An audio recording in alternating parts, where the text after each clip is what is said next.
Have you ever wanted to quickly look at a project report and see the project's history, current status, and projected status? Well, with S-curves you can. You can see any project's planned performance and actual performance, and you can determine the desired target performance at a quick glance. An S-curve is a project management tool that tracks progress over time and allows for a quick visual to determine project status. As the project continues and the S-curve grows, the graph will turn into an historical representation and allow for quick comparison to actual data. S-curves are generated using something versus time. I say something because it could be costs, planned labor, actual labor, number of documents delivered, the list can go on and on. The only item that all S-curves have in common, or at least in project management, is time. For the example you're looking at on screen now, I decided to use project costs because costs are cumulative over time.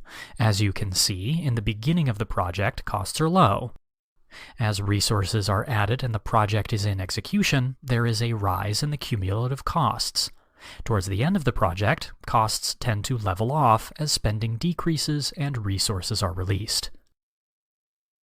In this example, actual labor costs are being compared to planned labor costs. For this example, the project is spending less on actual labor costs than what was planned.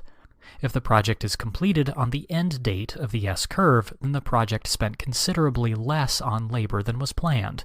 This can be good for the project, especially if there were no cost overruns on materials. When the project manager, or a reviewer, looks at a comparison S-curve, they interpret the data presented. This data can be interpreted to determine if the project is over or under budget, costs, or targets. Let's look at project costs that are under budget. In the example you're looking at on screen, the project is complete, and as you can see, the actual project costs are less than the budget during the entire project. This is shown on the S-curve by seeing that the actual cost S-curve is below the planned cost S-curve. Let's now look at project costs that are over budget. In this example, the project is also complete. This example is different because the actual S-curve ends over the planned costs S-curve. This project is over budget, not a good place to be as a project manager. As you can see, the crossover point is where the actual project costs began to exceed the planned costs. The project team would have to review what occurred on that date to determine why actual costs exceeded planned costs. Now let's look at how you determine project growth, or slippage. The example on your screen now shows the actual man-hours finished above planned man-hours. Since actual was above planned, this is considered growth. If the actual was below, then the difference would be considered slippage. A project manager must be careful when interpreting the data presented on an S-curve. The data may be misleading and allow for misinterpretation of the data. The project manager must realize, especially during the process of monitoring and controlling the project, that data can be skewed for various reasons. For instance, there might be an increase in costs due to material, with high costs being accrued on the project before they should. Or there might be an increase in labor costs or hours, could be because there is a processing period that was not accounted for during planning.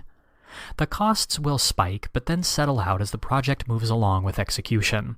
The project manager must always be ready to explain any deviations with S-curves. An S-curve is a project management tool that tracks progress over time and allows for a quick visual to determine project status.